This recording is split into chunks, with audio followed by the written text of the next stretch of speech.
तेच आमदार तेच आमदार. बाकीचं काय फुकट नाही दिलं तरी चालेल. पाऊस खूप पडतोय तरी पण पाण्याचा प्रश्न. तरी हा जगाचा पोशिंदा आहे, नुसतं म्हणायला आहे. महाविकास आघाडीकडे नाही आहे आणि महायुतीकडे बी नाही. हे फुकट देणं ते फुकट देणं ही सवय खूप खराब लावलेली आहे. धरण उशाशीन कोरड घासायची. शोरूम मध्ये घेऊन जातो त्याचं बार्लिंग करत नाही, पण शेतकऱ्याच्या बाजाराचा भाव केला जातो.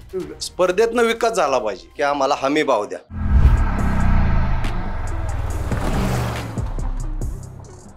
पोस्ट ग्रॅज्युएट डिग्री कोर्सच्या माध्यमातून परिपूर्ण राजकीय नेतृत्व घडवणारं आणि प्राध्यापक राहुल कराड यांच्या संकल्पनेतून साकारलेलं भारतातील पहिलं institute MIT school of government. आमदार असा असावा, तरुण तडफदार नेतृत्व, जेणेकरून तो तळमळीने त्यांनी त्याच्या भागाचा विकास करणं गरजेचं आहे. आणि त्यातल्या त्यात महत्त्वाचा मुद्दा असा राहील माझा की तेच आमदार. प्रत्येक आमदाराला 5 ते 10 वर्ष संधी दिली पाहिजे जनतेने. पुन्हा आमदाराला संधी देणं म्हणजे तुमच्या भागाचा विकास म्हणजे मागे ठेवणं असा प्रकार आहे. आणि हा आपल्याच म्हणजे इथं बोरवेल्ल्यासाठी मी बोलत नाही, अख्ख्या महाराष्ट्रात हा प्रकार घडला पाहिजे की नवीन लोकांना संधी दिली गेली पाहिजे, स्पर्धा झाली पाहिजे, त्यातून स्पर्धेतनं विकास झाला पाहिजे. आता बोरवेल्ल्याचा जर विषय आपण विचारात घेतला तर थोडासा डोंगराळ, म्हणजे पाऊस खूप पडतोय तरी पण पाण्याचा प्रश्न असलेला असा हा प्रदेश आहे. शिवाय पुण्यापासून जवळ आहे, निसर्ग पर्यटन मोठ्या प्रमाणात असलेला हा भूभाग आहे. काय नेमके इथं प्रश्न वाटतात किंवा इथं कुठल्या प्रकारचे विकास प्रकल्प व्हायला पाहिजेत की जेणेकरून इथल्या भूमिपुत्रांना उद्याचं भविष्य हे उज्ज्वल असू शकतं? आता तसे आमच्या इथं पाहिले तर इंडस्ट्रियल नाहीये. बोरवेल्ला मुळशीमध्ये तरी थोड्या प्रमाणात इंडस्ट्रियल आहे, पण बोरवेल्ल्यात तर अजिबात नाही. आणि त्यातून सुद्धा बोरवेल्ल्याला अशी संधी आहे की पर्यटनातून रोजगार मिळण्यासाठी खूप संधी आहे चांगली. तर तो जर पर्यटनाचा विकास झाला तर खूप मुलांना म्हणजे तरुणांना रोजगार मिळेल अशी संधी आहे. आणि त्याकडे ह्या प्रतिनिधी जो कोणी येईल प्रतिनिधी त्यांनी खूप लक्ष देणं गरजेचं आहे. त्याच्यासाठी गरजेचं वाटतं तुम्हाला लक्ष? माझ्यासोबत आणखी काय नागरिक आहेत, काय वाटतं आमदार कसा असला पाहिजे? आमदार हा आपले ना जनतेची सेवा करणारा असावा. शिवरायांच्या पदस्पर्शाने पावन झालेली पुण्यभूमी. इथं 2 किल्ले आहेत भोर तालुक्यामध्ये, एक तोरणा आणि वेल्ल्याला राजगड. पण म्हणावं असे बघा गेलं तर रस्त्याची सुधारणा झालेली नाही. रस्ते 2 पदरी व्हायला पाहिजे ते नाही. अडचण भरपूर आहे. तुम्ही म्हणता की डोंगराळ भरपूर पाण्याचा भाग आहे, पण संपूर्ण जमिनीला पाणी भेटत नाही. कॅनलचे प्रकल्प चाललेले आहेत ते पण पूर्णत्व नेलेले नाहीत. जमिनी लोकांच्या ह्यातल्या गेलेले आहेत. भोर वेल्ला तालुक्यात धरण हितलंय आणि पुनर्वसन पण हितच केलेलं आहे. तर आमचं असं म्हणणं आहे की बाबा धरण उशाशीन कोरड घासाची अशी तरा झालेली आहे. आणि त्यांचं म्हणणं आहे की बाबा पाणी आम्ही म्हणतो की बाबा पुरंदरला नेण्याचं चाललेलं आहे.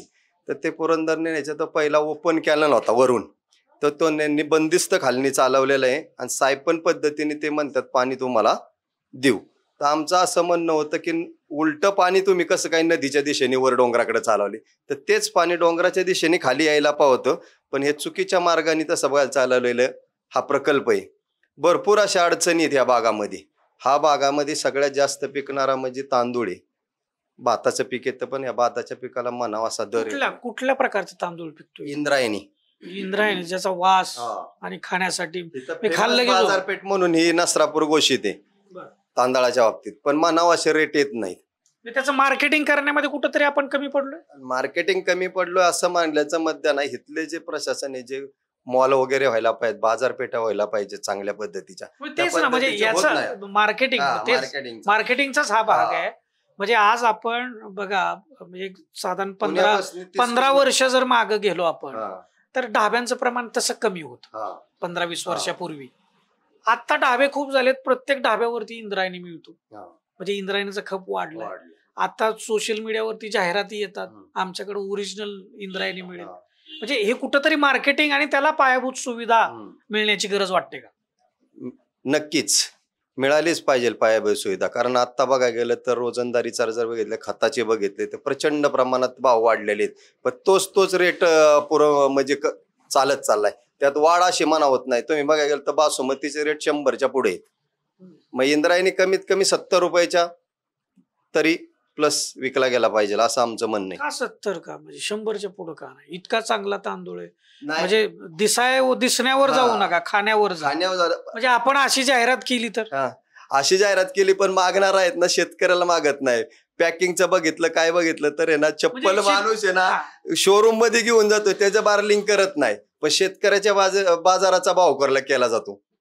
हीच वस्तुस्थिती ही बदलण्यासाठीच पायाभूत सुविधांची गरज आहे. अतिशय चांगल्या बोला ना. आणि आता जे काही महायुतीचे किंवा महाविकास आघाडीचे काही जाहीरनामे आहेत, त्यांचे अजेंडा आहेत, तर कुठल्या अजेंडात विकासाचे मुद्देच वाटत नाहीयेत. मी हे फुकट देईल, मी ते फुकट देईल, मी शेतकऱ्यांना लाईट फुकट देईल. अहो, शेतकऱ्यांसाठी मूलभूत सुविधा दिल्या पाहिजेत, ह्या गरजेचं आहेत. फार महत्वाचा मुद्दा तुम्ही या ना तुम्ही इथं जवळ या. दोघांशी मी बोलतो. तुम्ही चांगले मुद्दे मांडतात, म्हणजे वस्तुस्थिती तुम्ही मांडता. एक मिनिट, ह्यांचं मी पूर्ण करतो आणि मी तुमच्याकडे येतो. मूलभूत सुविधा शेतकऱ्यांना देणं गरजेचं आहे. हे फुकट देणं, ते फुकट देणं, ही सवय खूप खराब लावलेली आहे. आज महिलांना हे देणं, आता रोजगारांना. अहो, तुम्ही रोजगार निर्माण करून देणं गरजेचं आहे. विकासाचे मुद्दे महाविकास आघाडीकडे नाहीये आणि महायुतीकडे बी नाहीयेत. आणि दुसरी गोष्ट तुम्हाला सांगायचं म्हणलं तर व्यापाऱ्यांना वेठीस धरलं जाते ह्यामध्ये सगळ्यात जास्त. तुमचा लाईट बिलचा भार असू द्या, जीएसटीचा भार असू द्या, ह्या सगळ्यात व्यापारी भरडला जातोय आणि सगळ्यात मध्यमवर्गीय व्यापारी जास्त भरडला जातोय. कशा प्रकारे? हेच लाईट बिलाचे वगैरे सगळे प्रश्न खूप मोठ्या प्रमाणात आहे. जे लाईट बिल आमच्याकडे एक 10 वर्षापूर्वी 5 वर्षापूर्वी 3 महिन्याला लाईट बिल यायचं, ते यायचं 500 700 किंवा 400. आज ते महिन्याला 1500-2000 रुपये लाईट बिल येत आहे. म्हणजे हे बदल, इकडे फुकट द्यायचं आणि इकडे वसूल करायचं. हा तेच प्रकार चालू आहे ना. मग त्याच्यासाठी काय केलं पाहिजे? रोजगार निर्माण केला पाहिजे ना. महाविकास आघाडीचेही तुम्ही अजेंडा घ्या आणि महायुतीचाही अजेंडा घ्या.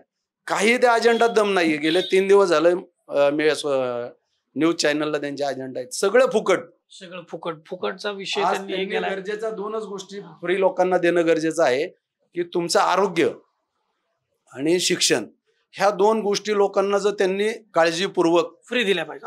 अतिशय महत्वाचा विषय तुम्ही बोलला. जे फुकट द्यायचंय ते देत नाहीत आणि जे नकोय ते देतात. बरोबर, अगदी तुमचा मुद्दा लक्षात आला. फार महत्वाचा मुद्दा तुम्ही म्हणा.